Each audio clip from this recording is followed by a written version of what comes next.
La Beatlemanía golpea con fuerza en los Estados Unidos. Con el lema sexo, drogas y rock and roll, los 60 hacen tambalearse los valores estadounidenses. La ética laboral, el servicio militar, incluso los valores familiares corren peligro. La Guerra Fría sigue su curso, pero para una generación ha llegado el momento de hacer el amor y no la guerra.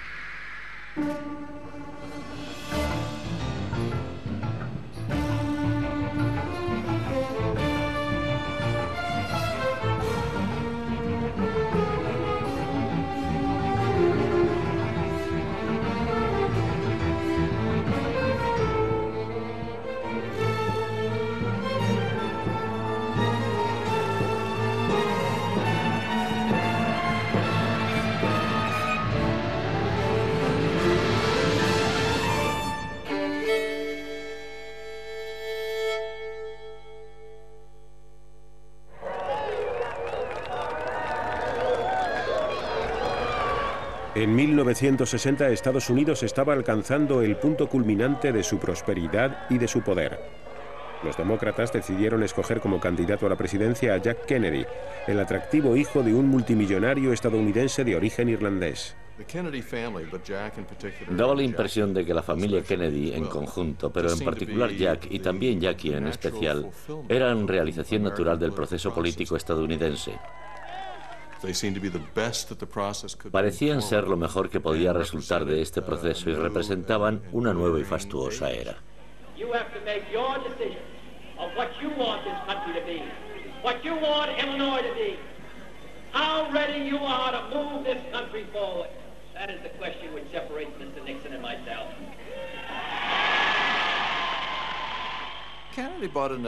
Kennedy aportó una cierta vitalidad y juventud después de los años de letargo que duró el gobierno de Eisenhower, y en cierto modo parecía simbolizar esa pasión juvenil. El candidato elegido por el Partido Republicano, el vicepresidente Richard Nixon, compartía el fervor patriótico anticomunista, pero a él no le habían preparado para aparecer en televisión. La presentación de documentos visuales se convirtió en un aspecto muy importante. Y la familia Kennedy invirtió en ellos miles de dólares, equipó un autobús y, por si esto fuera poco, entre sus colaboradores había un equipo de rodaje que se desplazaba a donde quiera que tuviera que aparecer John Kennedy para filmarle. Luego las grabaciones se convertirían en parte de su campaña televisiva. Fue la primera vez que esto se llevó a cabo de un modo tan efectivo y organizado. Kennedy había atacado la postura de Eisenhower frente a la Guerra Fría. Ante los Estados Unidos y ante el mundo entero proclamó: Let every nation know, whether it wishes us well or ill, that we shall pay any price, bear any burden, meet any hardship, support any friend, oppose any foe, to assure the survival and the success of liberty.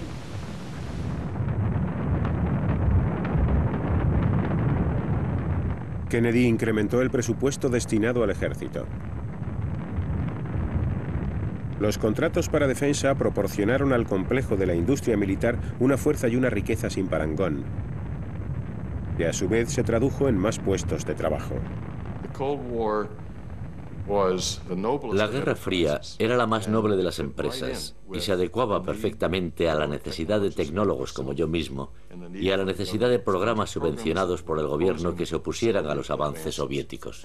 En aquella época las opiniones al respecto eran muy interesantes, porque la industria de defensa y sus presupuestos parecían basarse en el hecho de que los rusos medían 5 metros de altura. Muchos de nosotros teníamos ideas bastante férreas sobre el asunto. Después de todo, se trataba de nuestra vida. Lo que quiero decir es que nuestro bienestar y nuestro sustento dependían de la industria de defensa. Estados Unidos estaba prosperando. El estado de California, donde estaba localizada una gran parte de la industria aeroespacial, se convirtió en la sexta mayor economía del mundo. En aquella época el no va más era trabajar en misiles, en naves espaciales, en satélites. Estaban sucediendo cosas importantes y todas tenían lugar en California. Algunos de nuestros amigos se estaban trasladando a California porque, según teníamos entendido, Hughes estaba creando una planta de electrónica y en Disneylandia estaban contratando a gente. Además, en el 56 y el 57 en Chicago escaseaba el trabajo, por lo que decidimos marcharnos allí.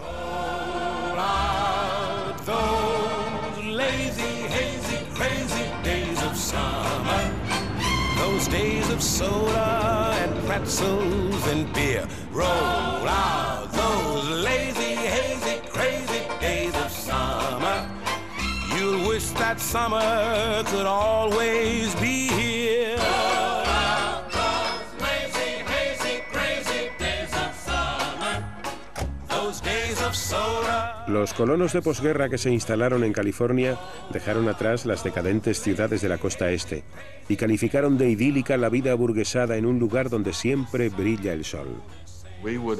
Estuvimos rondando la oficina de ventas hasta que vimos que el mapa de los solares mejoraba y entonces escogimos el lote que quisimos. Hablamos con el agente de ventas y nos dijo que el domingo por la mañana pondrían esa extensión a la venta. Le preguntamos, ¿a qué hora abren el domingo por la mañana? Nos lo dijo. Ese día fuimos a la iglesia temprano y a las 8 de la mañana, debía ser esa hora, cuando la oficina abrió sus puertas, éramos los primeros. Y por $200 en efectivo y un cheque conseguimos nuestro objetivo. Pagamos $10.999. En Chicago, la gente pensaría que por esa cantidad solo podríamos comprar un granero, pero era una casa muy agradable. Tenía 3 habitaciones, un baño y luego la ampliamos. Tuvimos que construimos una valla e hicimos un patio fuera. En la parte de atrás del jardín colocamos un pequeño cactus para que pareciera que estábamos en el desierto. Nos gustaba recordar que vivíamos en California.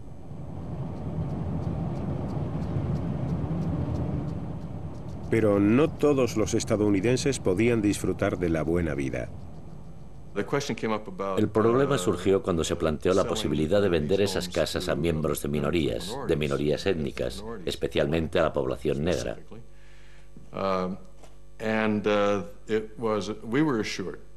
Y nos aseguraron que no tendríamos que preocuparnos por la posibilidad de que esto sucediera. Esas propiedades simplemente no se vendían a personas de color.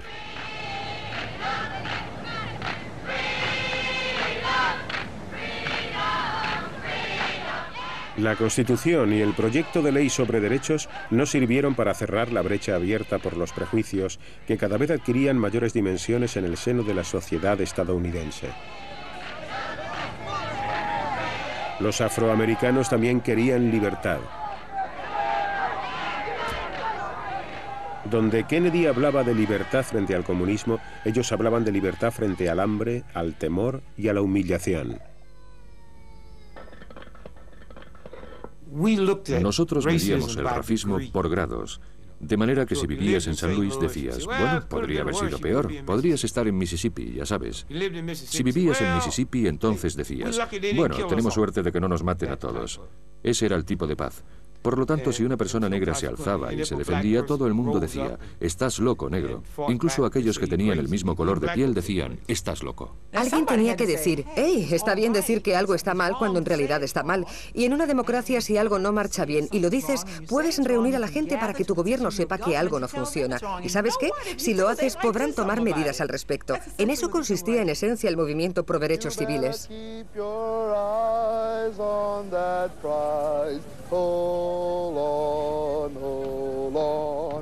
En muchos estados del sur, la ley prohibía que negros y blancos viajaran juntos, comieran juntos e incluso que fueran a las mismas escuelas.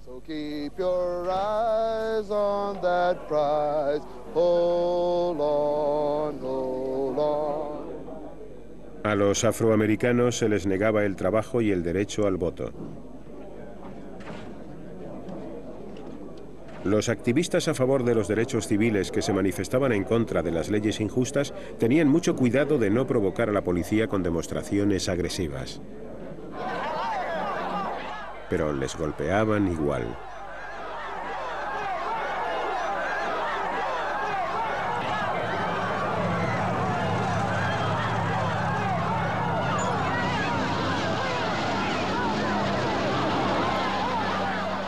No era la primera vez que blancos armados asaltaban a negros desarmados, pero en esta ocasión lo hicieron ante las cámaras de televisión. La discriminación hacia los negros dañaba la credibilidad de Estados Unidos como campeón de la libertad en la Guerra Fría.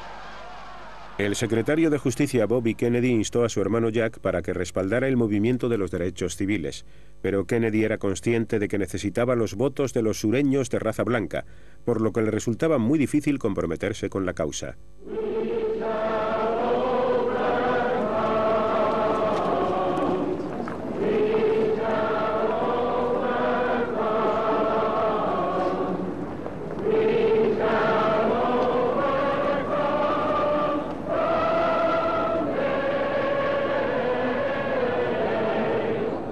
28 de agosto de 1963. Una marcha en favor de los derechos civiles se congregó frente al Lincoln Memorial de Washington para exigir que la Casa Blanca prohibiera las leyes racistas y concediera a los afroamericanos igualdad de oportunidades laborales.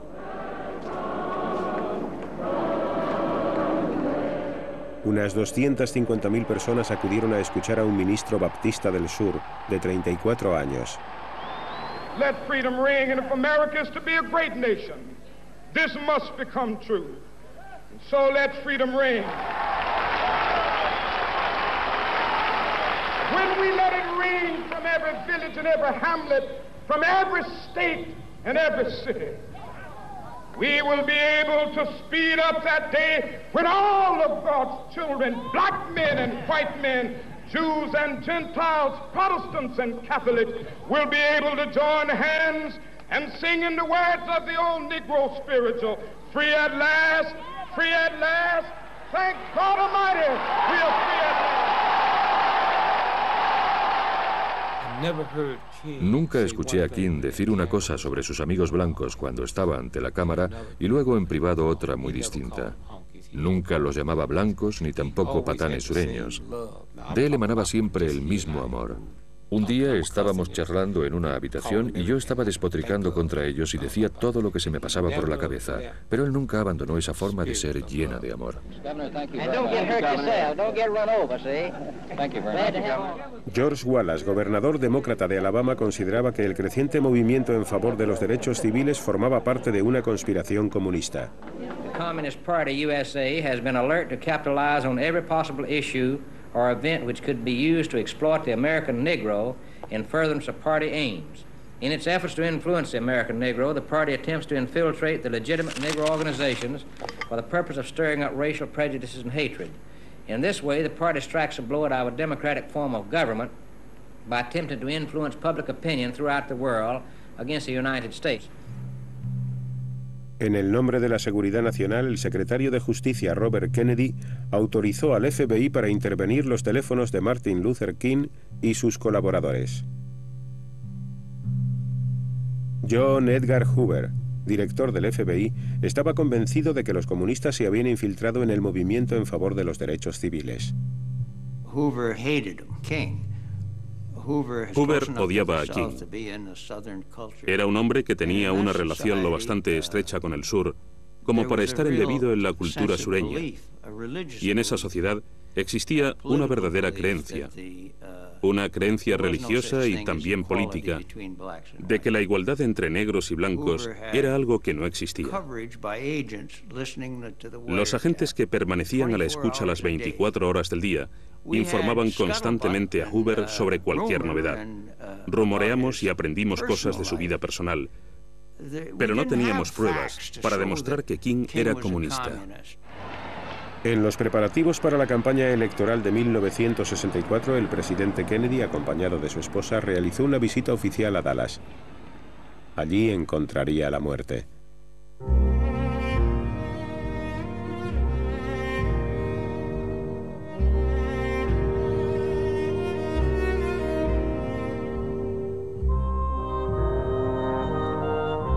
Los estadounidenses trataron de culpar del asesinato de su presidente a los grupos marginales. Temían que la muerte de Kennedy pudiera desencadenar un ataque comunista sobre los Estados Unidos. This is a sad time for all people. We have suffered a loss that cannot be weighed. For me, it is a deep personal tragedy.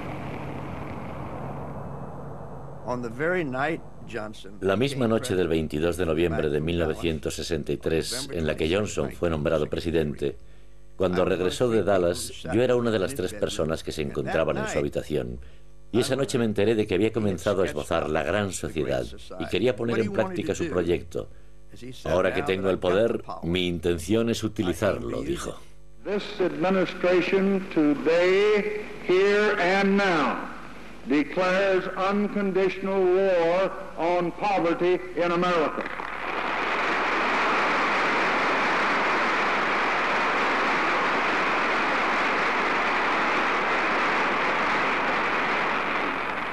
And I urge this Congress and all Americans to join with me in that effort.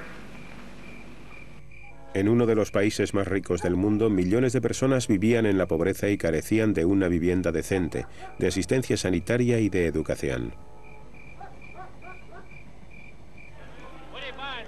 Entre la población negra, el desempleo alcanzaba cotas 9 veces más altas que entre los blancos.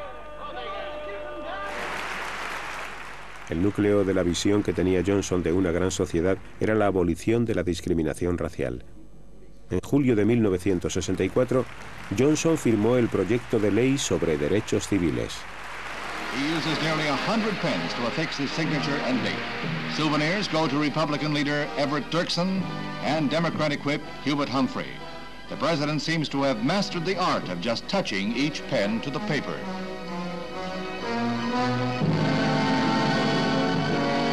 Integration leader Martin Luther King receives his pen, a gift he said he would cherish.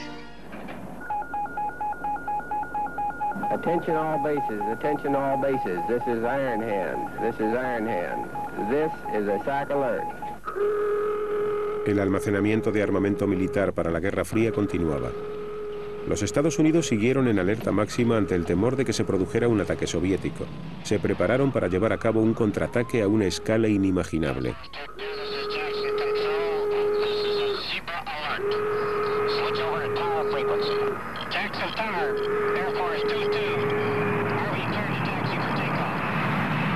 Una minoría cada vez más numerosa comenzaba a cuestionarse el coste y el efecto de estas medidas en la vida estadounidense.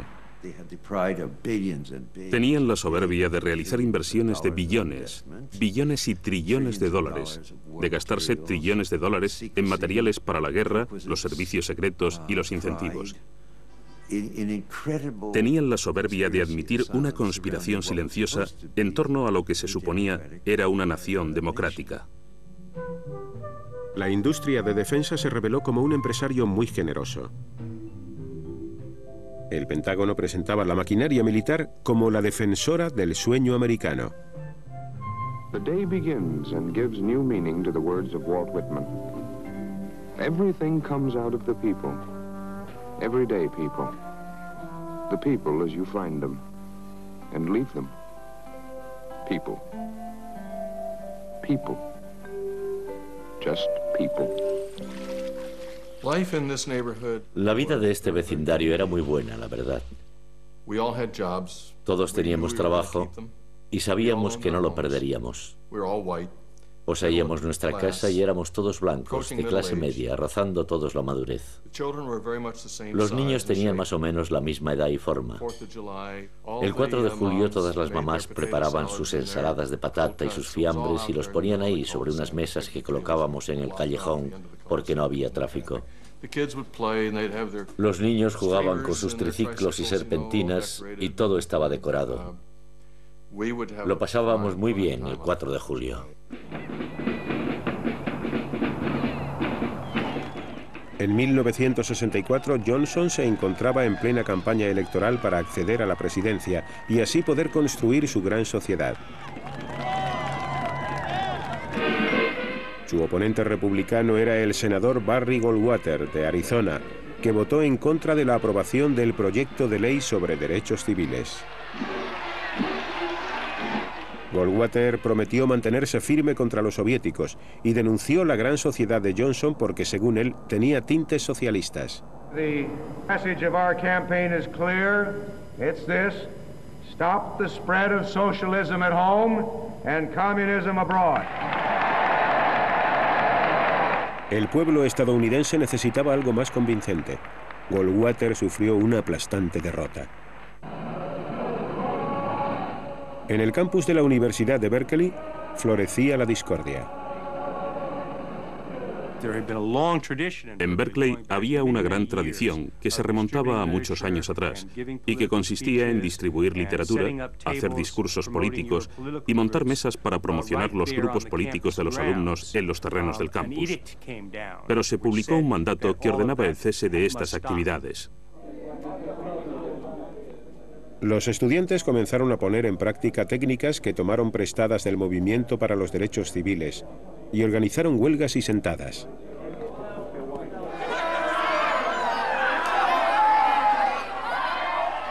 En el enfrentamiento con los estudiantes, la policía empleó métodos aún más violentos. La prensa y el público cada vez sentían menos simpatía por ellos.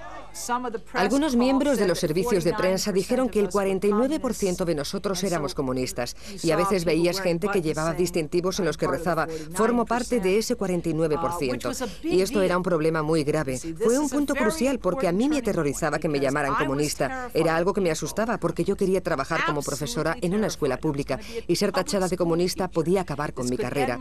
Eso y ponerme una de esas insignias o cantar algunas de las canciones que habíamos compuesto, como esa que decía «Hay 5.000 estudiantes en la plaza, los micrófonos suenan, están hablando a la multitud». Estoy segura de que según las reglas esto no está permitido, pero yo no hubiera podido articular ni una sola palabra de esta canción porque me aterrorizaba la posibilidad de que me tacharan de comunista.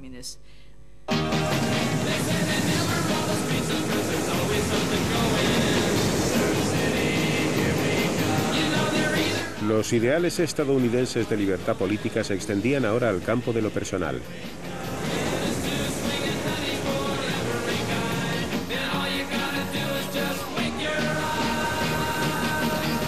La búsqueda de la felicidad parecía incompleta sin el ejercicio de las libertades sexuales. El sistema de libre empresa recompensaba generosamente la hábil comercialización de las fantasías sexuales. Good evening. My name is Vera, and I'm going to be your bunny tonight. La filosofía que siempre, con la que crecí y que he defendido en la serie editorial, era realmente la de la libertad personal, la libertad política y la libertad económica. La noción de que nosotros somos dueños de nuestras mentes y cuerpos, y de que todas las acciones de la Iglesia o del Estado que traten de limitar nuestra libertad son inapropiadas e inconsistentes en una sociedad pluralista como la que se supone que hay en los Estados Unidos. La gente decía que no tenía por qué haber nada malo en practicar el sexo antes del matrimonio. Los estudiantes podían conseguir la píldora para el control de natalidad en los servicios sociales para estudiantes, y la mayoría de las mujeres que yo conocía la utilizaban. Estábamos de acuerdo con los hombres en que el sexo premarital no era algo malo que nos llevaría a la condenación después de la muerte. Por otro lado, había un montón de tipos de esos de ámalas y déjalas. Entonces, ¿cuáles eran exactamente las reglas del juego? Fue una época muy dura para las mujeres. Los hombres norteamericanos seguían marchando a la guerra. En marzo de 1965, el presidente Johnson comenzó a enviar tropas de tierra a Vietnam. Inside the Army base at Oakland, California, a scene reminiscent of the recent past. The years of the Korean and World War II campaigns is reenacted by yet another generation of young Americans. Al principio, cuando pensaba en Vietnam, me decía a mí mismo que el país corría un riesgo potencial. Aquí tenemos una nueva oportunidad de demostrar nuestra fuerza al mundo comunista. Verían nuestra habilidad, nuestra ciencia, nuestra industria y nuestra técnica, cualesquiera que fueran. ¡Qué maravillosa oportunidad! El famoso discurso inaugural en el que Kennedy decía: no os preguntéis qué puede hacer vuestro país por vosotros, sino lo que vosotros podéis hacer por vuestro país, era realmente un llamamiento a mi generación, o al menos a una parte de mi generación. Éramos los nuevos romanos y nos enfrentábamos a los bárbaros que se agolpaban en las fronteras de la nueva Roma. Me uní a los marines porque experimentaba ese sentido de patriotismo, y cuando nos mandaron a Vietnam todo estaba bien y encajaba, era lo que se esperaba de nosotros. Silver wings upon their chest, these are men America's best. 100 men. A pesar de que se enviaron más efectivos de los previstos, la guerra de Johnson en Vietnam contaba con el apoyo del pueblo.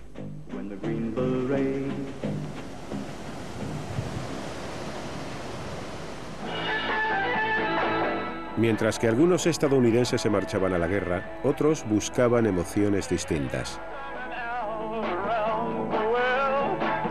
Rechazaban el materialismo estadounidense no en favor del comunismo, sino del amor, la paz y el rock and roll.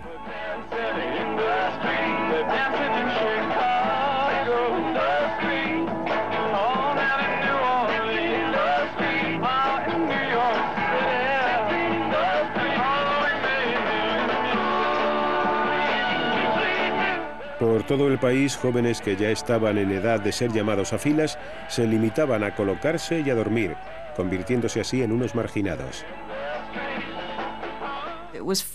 Resultaba muy divertido oír decir a la gente, oye, mira esos hippies, o es un chico o una chica, y cosas como esas. Lo pasábamos muy bien, menos cuando llegábamos a ciertos lugares en los que se mostraban muy hostiles con nosotros y nos querían pegar. Después de todo, hoy en día opino que el trabajo de los jóvenes es aterrorizar a los adultos. Creo que la primera reacción de la mayor parte de nosotros, veteranos que trabajábamos muy duro para sacar adelante una familia, era absolutamente opuesta a la de una generación a la que todo le importaba un pimiento. Llevaban collares y pendientes, fumaban marihuana como si fuera lo más normal y hablaban un idioma diferente.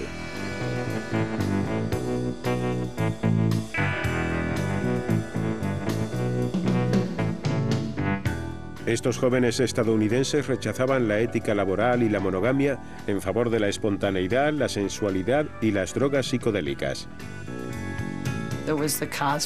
Teníamos conciencia cósmica, nos creíamos Dios y lo comprendíamos todo. Y rápidamente comencé a perder la paciencia con el resto del mundo, que aún seguía tomando parte en guerras y haciendo cosas estúpidas. Por lo general, los chicos de las flores iban a su aire. La policía, que se vio obligada a desempeñar el papel de padre severo, casi nunca sabía cómo reaccionar. Yo estaba totalmente convencida de que la revolución tendría lugar y no sería necesariamente una revolución de sangre y armas. En tan poco tiempo me resultaría difícil decir lo que yo pensaba que iba a ocurrir. Lo único que sé es que me complacía decir, al tiempo que nacen muchos de nosotros, otros muchos de ellos mueren. Creía que lo único que teníamos que hacer era enseñarles y entonces se darían cuenta, oh sí, es mejor vivir de esta manera, esto es mucho mejor que la guerra. La inmensa mayoría de los estadounidenses rechazaba la nueva contracultura de los jóvenes. La estrella de Hollywood, Ronald Reagan, acababa de ser nombrado gobernador republicano de California.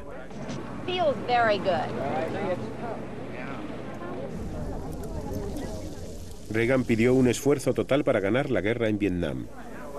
I have always felt that we should be making an all-out effort to win. Does that imply you don't think the government is?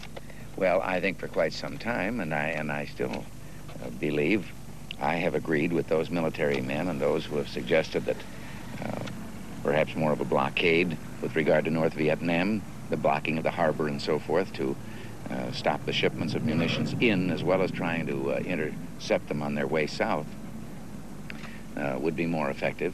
More bombing? Yes.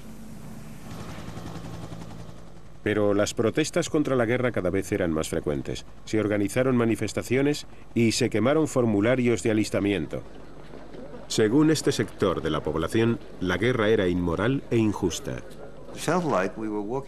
Me sentía como si estuviera viviendo una alucinación de masas, fomentada por todos los políticos, en especial por Lyndon Johnson y más tarde por Nixon, de forma extrema, basada en mentiras y en el secretismo, sostenida por los medios de comunicación que no eran capaces de concebir que la estructura global de la mentalidad de los Estados Unidos podía ser tan errónea y desastrosa, y que incluso podía acabar con el mundo.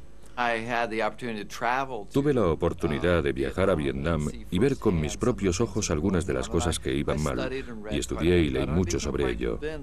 Y al final llegué a la conclusión de que no había base alguna para que estuviéramos allí, y que en aquellos momentos podíamos hacer que todo el país compartiera nuestro punto de vista.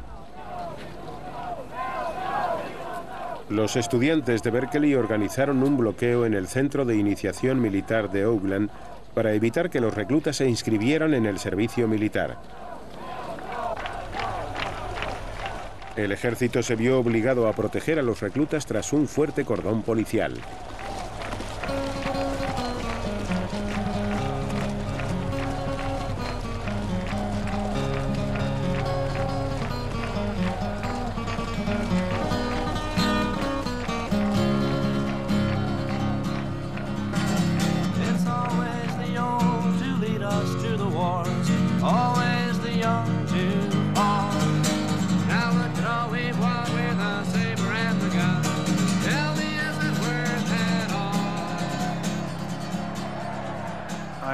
Recuerdo la primera vez que me gasearon. La verdad es que no fue muy divertido. Era típico que las líneas policiales estuvieran ahí y las de los estudiantes enfrente. Entonces tuvo lugar una especie de tira y afloja ritual. Y luego esos muchachos sacaron unos botes de spray y nos rociaron con ellos. Y de repente creímos que nos habíamos quedado ciegos.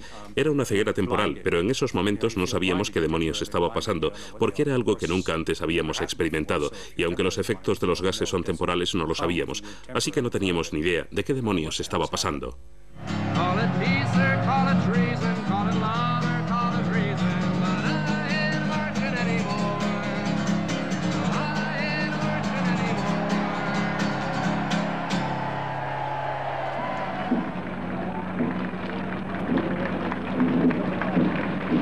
La mayoría de los estadounidenses apoyaba al presidente Johnson en la guerra de Vietnam. Algunos consideraban que quienes se manifestaban en contra eran poco menos que traidores. 99% of the people in this country are terrific Americans and disagree entirely with flag burnings, carrying enemy colors, giving medical supplies to the enemy, etc. Muchos de ellos no entendían por qué Johnson no utilizaba más potencia de fuego para terminar la guerra. Pero el presidente no quería arriesgarse a desencadenar un conflicto de mayores dimensiones. La única motivación de Johnson era tratar de salir de allí, o como dirían en Texas, sacar el culo de esta guerra. Pero no sabía cómo. No podía limitarse a rendirse y retirar a los soldados de manera unilateral, porque entonces el enemigo hubiera dicho: tú, cobarde gallina, eres una vergüenza para la nación de los Estados Unidos y estás escupiendo en su bandera porque has echado a correr con el rabo entre las piernas. La guerra de Johnson seguía su curso. A finales de 1967 ya había 500.000 de soldados estadounidenses en Vietnam.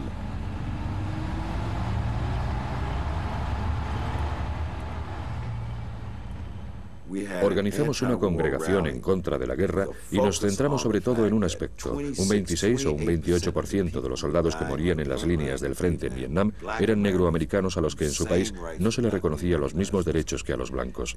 Por lo tanto, el lema principal de esta reunión fue abajo con la guerra y que los hombres de raza negra no sirvan en el ejército. Millones de personas se enteraron de la noticia cuando un peso pesado del boxeo, el campeón Muhammad Ali, hizo caso omiso de la llamada a filas y declaró su afiliación a una causa no estadounidense, el Islam. Shortly put, are the black Muslims taking you for a ride? I said not black Muslims, Muslims. I beg your pardon, are the Muslims taking you for a ride? No, the white people have been taking us for a ride for the past 400 years in America. En el gueto negro de Oakland, California, los activistas eran entrenados como paramilitares para participar en lo que ellos consideraban una guerra civil contra las fuerzas de policía racistas. Huey Newton estaba a la cabeza de este movimiento que se denominaba a sí mismo Panteras Negras. Mientras que los pacifistas ofrecían flores, los panteras encañonaban con sus armas. Cogimos nuestras armas y le hicimos saber a la policía que tenemos pipas y vamos a ejercitar, como Huey solía decir, ese derecho constitucional a observar a los demás, les guste o no. Eso es lo que decía Huey. Entonces nosotros decíamos: muy bien, Huey, sí, eso es lo que estamos haciendo. Pero al llegar a cierto punto la policía decía: no tenéis derecho a observarnos. Y entonces Huey aducía: no, la resolución del Tribunal Supremo del Estado de California establece que todo ciudadano tiene derecho a observar los esfuerzos de un oficial de policía que cumple con su deber siempre que se mantenga a una distancia razonable. Y en esta disposición precisamente se estableció dicha distancia entre los 2 y los 3 metros. Y ahora mismo estoy a unos 4 metros de donde usted se encuentra y le voy a observar, le guste o no. Ahora imagínese a 30 o 40 chicos negros observando y escuchando todo eso. Y de repente una mujer dijo, vamos, díselo a la cara, hermano. Es decir, esto era algo que cautivaba la imaginación, los sentimientos y las emociones. Entonces otro chico negro dijo rascándose la cabeza, vaya, ¿qué clase de negro es ese? Los guetos de los negros estadounidenses ahora se habían convertido en campos de batalla. En el verano de 1967 hubo disturbios en Newark y Detroit. En Detroit, la policía solicitó un presupuesto de guerra de $9 millones para comprar equipamiento militar. Para demasiados estadounidenses, la gran sociedad de Johnson era una farsa.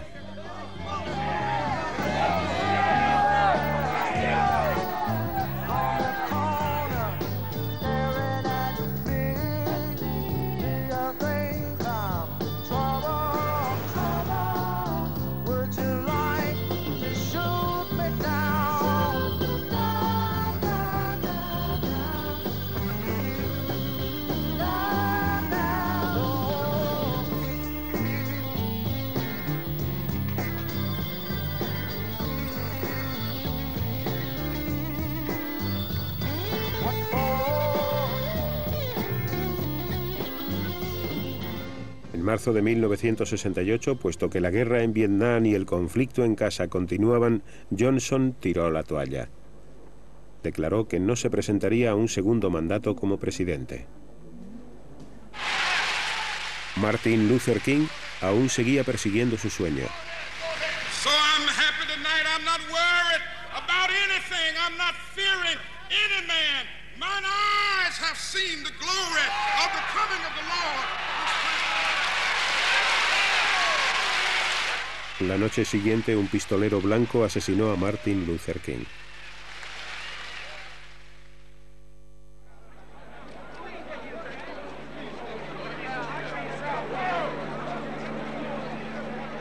Tras el carro tirado por mulas que transportaba el féretro de King, marchaba Bobby Kennedy con la cabeza descubierta. Mostraba su gran pena y a la vez hacía campaña para convertirse en el próximo candidato demócrata a la presidencia. The country wants to move in a different direction. We want to deal with our own problems within our own country, and we want peace in Vietnam. Bobby Kennedy ganó las primarias en California. Su compañero y rival Eugene McCarthy también abogaba por la paz. Los partidarios de McCarthy, que en esos momentos estaban viendo la televisión, fueron testigos de cómo una bala acababa con la vida de otro miembro de la familia Kennedy.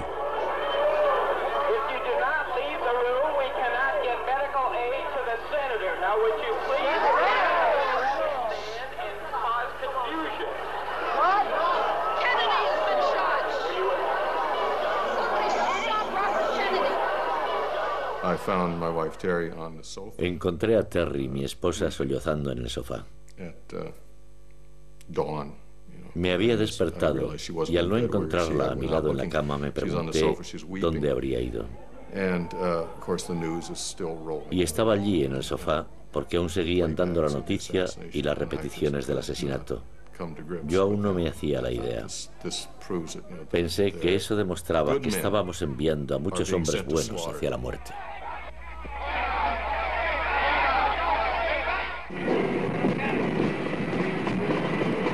Agosto de 1968. El delegado del Partido Demócrata llega a Washington para tomar parte en la convención en la que se designaría al candidato para las elecciones presidenciales de noviembre. El asunto más candente era la guerra en Vietnam. El vicepresidente Hubert Humphrey venció y fue elegido como candidato. Apoyaba el sueño de Johnson de construir una gran sociedad y en público también la guerra de Vietnam.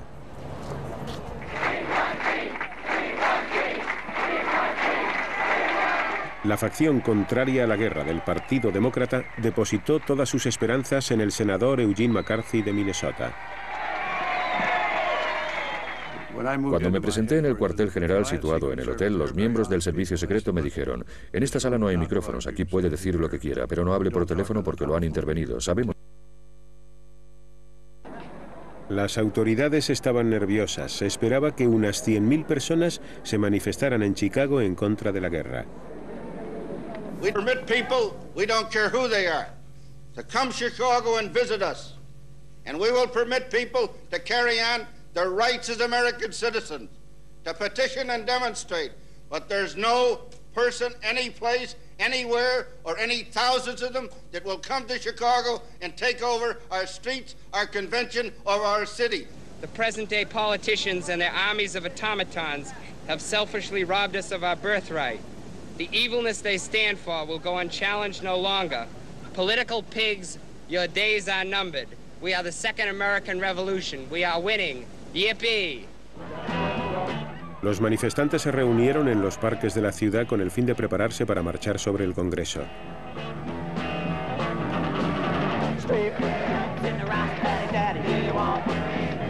El mayor Daley no tenía ninguna intención de dejar que se manifestaran en ningún lugar y quiso echarles de los parques. Querían un punto de reunión y ese lugar sería el parque. Daley dijo, no podéis dormir en el parque, pero ellos respondieron, dormiremos en el parque. Era su punto de encuentro porque sabían que tendría lugar un enfrentamiento. Dentro del Congreso, Daley comunicó a los delegados de McCarthy que no debían discutir el tema de la guerra en la hora de más audiencia de la televisión. Of the Democratic Party and let them conduct themselves accordingly or clear the gallery. Will the convention be, will the sergeant at arms enforce order in the convention? El día en que el Partido Demócrata tenía que nombrar a su candidato a la presidencia, los manifestantes en contra de la guerra se enfrentaban en el exterior del Congreso a la policía.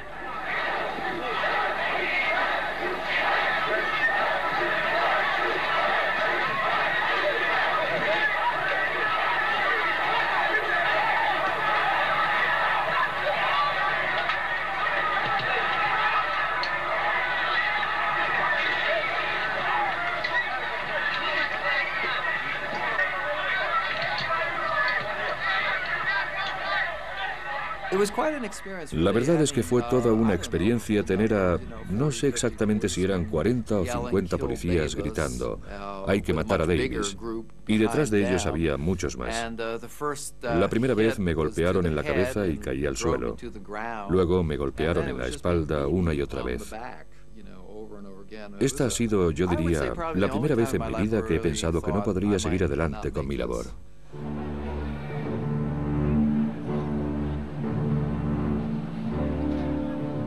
Mientras la convención del Partido Demócrata cerraba filas en torno a Humphrey, los pacifistas hacían su último intento para irrumpir en el Congreso. La policía estaba esperándolos dentro, a ellos y a cualquier persona que estuviera en la calle en ese momento.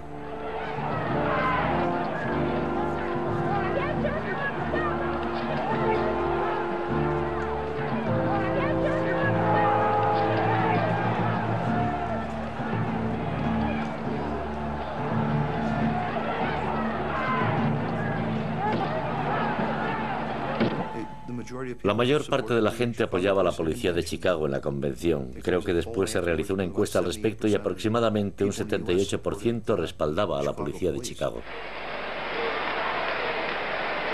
En la convención, los partidarios de McCarthy sufrieron una aplastante derrota. El vicepresidente Hubert Humphrey se convirtió en el candidato de los demócratas a las elecciones presidenciales de noviembre. Se enfrentaba a un partido republicano duro y experimentado.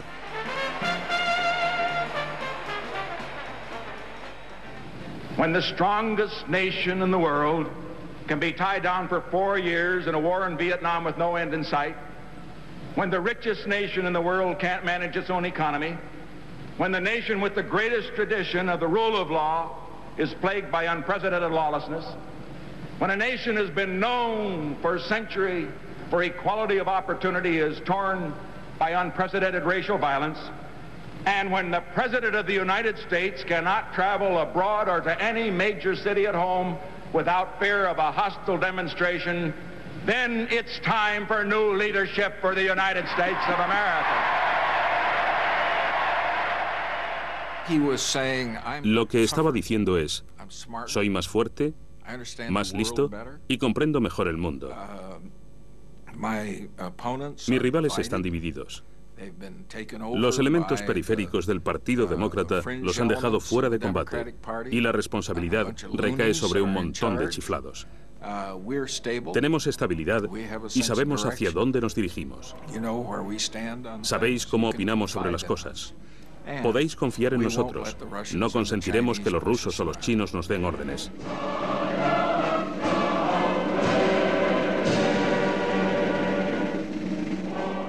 Richard Nixon resultó vencedor por un estrecho margen inferior al 1% de los votos.